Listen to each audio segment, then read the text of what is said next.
আজ বিধানসভায় সেবাশ্রয় প্রকল্প নিয়ে বিবৃতি দেন মুখ্যমন্ত্রী শুভেন্দু অধিকারী। তিনি বলেন, একটি বড় স্ক্যাম সামনে এসেছে, ভাইপোর সেবাশ্রয় ক্যাম্পের স্ক্যাম।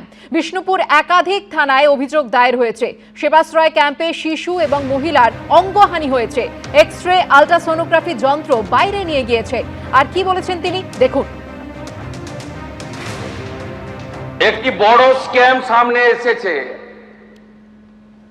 ভাইপোর সেবাশ্রয় ক্যাম্পে স্ক্যাম। ইতিমধ্যে আমাদের বিষ্ণুপুর পিএসএ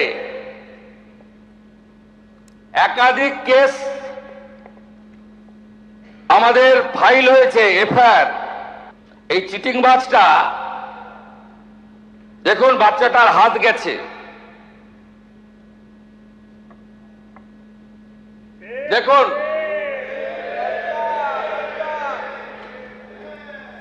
দেখুন আরেকটা বাচ্চাকে কিভাবে বিকলাঙ্গ করেছে, দেখুন।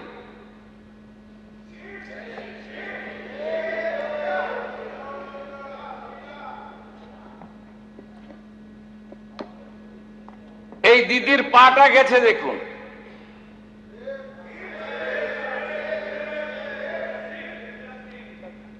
এ যেটা করেছে এই চিটিংবাজ ভাইপো,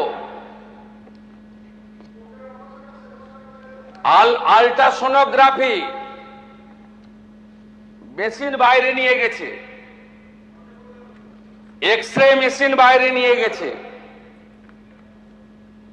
সরকারি হসপিটালের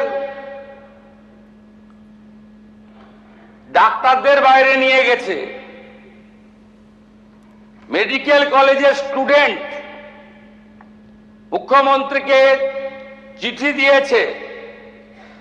মেডিকেল কলেজের স্টুডেন্ট ডাক্তার হতে পারে, চিকিৎসা করতে পারে? তো একবার ঢুকলে বেরোবে না, এ তো খুনের মামলা। একে কেউ বাঁচাতে পারবে না, এই চিটিংবাজ ভাইপোকে কেউ বাঁচাতে পারবে না। আগে তো সবকে তুলবো।